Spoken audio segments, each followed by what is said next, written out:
And we begin with breaking news on this election day. We're learning that a man has been arrested during our screening process at the Capitol Visitor Center. According to the U.S. Capitol Police, the man smelled like fuel, had a torch, and a flare gun.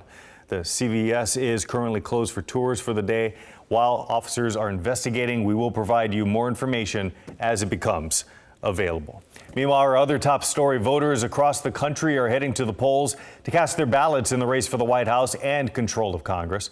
Vice President Kamala Harris and former President Donald Trump are battling over 7 swing states, and they're right here: Arizona, Georgia, Michigan, Nevada, North Carolina, Pennsylvania, and Wisconsin, all expected to be pivotal to the path to victory. At least 270 electoral votes are needed to win the race. Meanwhile, here in California, nearly 40% of all California voters have returned their ballots, and that's according to data from Political Data Inc. It shows as of this morning, more than 8.3 million voters have returned their mail-in ballots. That is a total of 37% of all the ballots that were mailed out. Meanwhile, polling sites across the country are open, and some are already seeing long lines of people waiting to cast their ballots. That's also where we find NBC's Jay Gray. Well, it has already been a busy day at this polling site, which happens to be the Museum of the American Revolution. So much of our nation's history, the history of our democracy inside this building. And on Election Day, they make history here. It is a place where voters come. When it opened early this morning, there was a line almost immediately. We've seen a steady flow of voters coming through here. A lot of people who tell us they just want to be a part of the process on Election Day. We know that there were so many early voters, so many mail-in ballots, but many of the people that we talked to say, no, they wanted to wait and they wanted to take part in the process on Election Day. It is a race that is really tight as we've seen in quite some time. The final NBC News national poll showing that both Vice President Harris and former President Trump have 49% support with only 2% undecided. Now, last night the campaigns ended for Harris. It was here in Philadelphia, a star-studded rally that included Lady Gaga, Oprah Winfrey, will.i.am, and her final pitch to voters was get out there and do your part and we'll win. It was pretty much the same message that we heard from former President Trump. He spent a lot of his time here in Pennsylvania yesterday, but wound up in Grand Rapids, Michigan, also a swing state, telling voters that they have the potential to win this thing if they can just get out the vote. So it wasn't so much winning over new voters or undecided voters as it was in that final pitch, just making sure that their supporters get to the polls. We expect to see the continuous flow of voters here.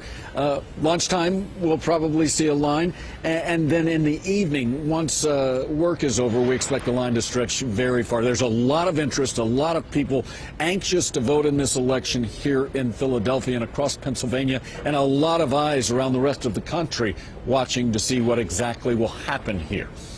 In Philadelphia, I'm Jay Gray, NBC News. All right, Jay, thank you so much for that. Meanwhile, 2 polling locations were evacuated in Fulton County, Georgia today after receiving non-credible bomb threats.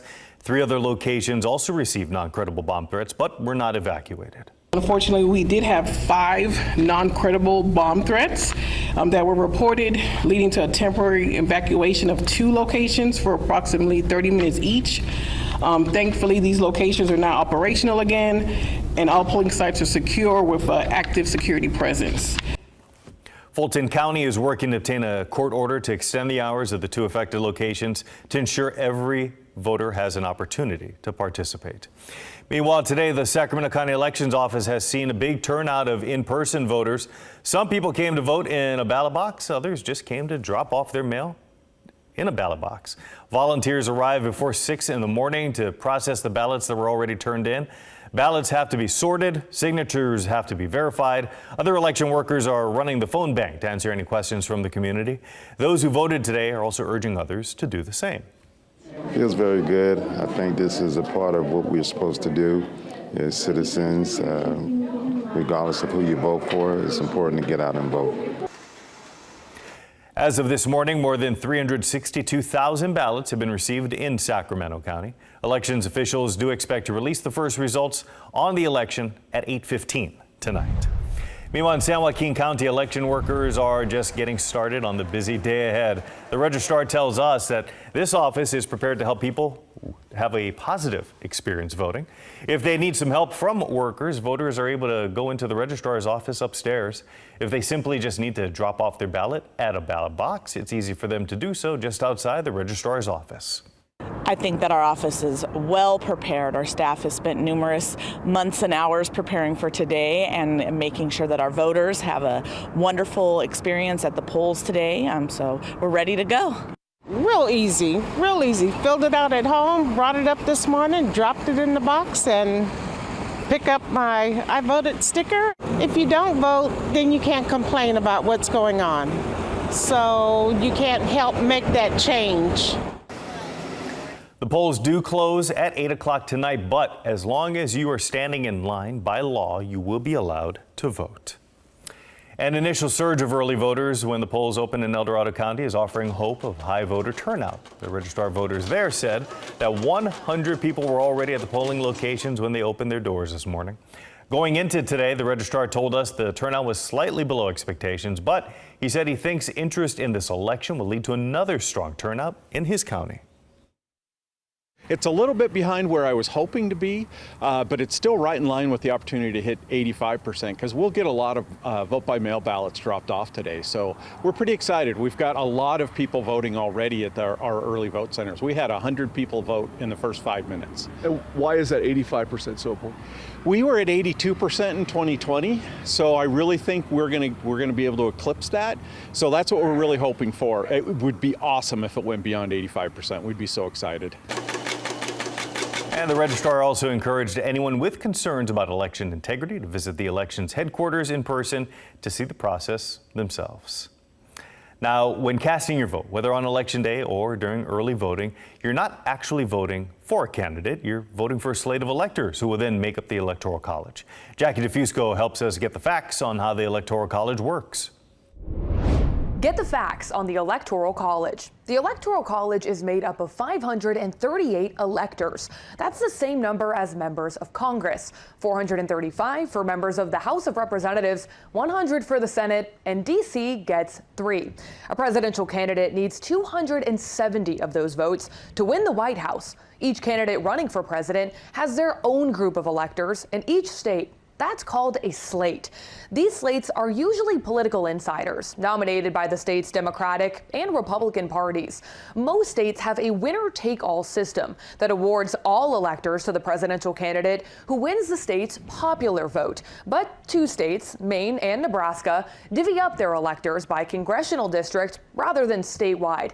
This system was a compromise for our founding fathers. Some wanted popular elections for president, and others wanted to have Congress decide. But that was almost 250 years ago. So why do we still have it today? Well, some say the Electoral College forces political parties to pay attention to the whole country. Without it, candidates could just focus on cities with lots of people and lots of votes and literally fly over rural America when it comes to campaigning and building policies. But the flip side is now candidates can focus instead on so-called swing states, wooing those voters to win their Electoral College votes. The Electoral College meets in December, and those presidential votes are counted and certified in a joint session of Congress on the 6th of January, when the next president and vice president are formally declared winners. Helping you get the facts, I'm Jackie DeFusco.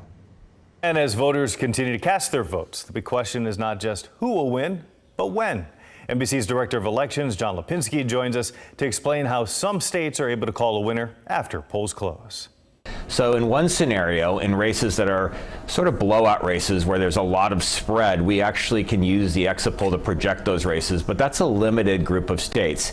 In other states, states like Florida and Texas, those are states that actually have split poll closes. And what that means is that part of the state closes earlier and then part of the state closes later. So in Florida, for example, a lot of the state closes at 7 o'clock. So by the time the 8 o'clock poll close comes, we might have 80% of the vote, and that might be enough to actually project a state like Florida. Now, it is expected that states like Pennsylvania, Michigan, and Wisconsin do call a winner by Wednesday morning. And a reminder, we are your election headquarters. Our coverage begins at 1 p.m. with NBC News covering the polls across the country. Then it's our KCRA3 News at 4. NBC News returns at 5 as the polls close on the East Coast. Then at 8 o'clock, join us as the polls close in California. We'll be live on My 58 until 11 and join us on KCRA3 from 11 to midnight. You can also watch live on Very Local and get those updates on our KCRA3 website and the app.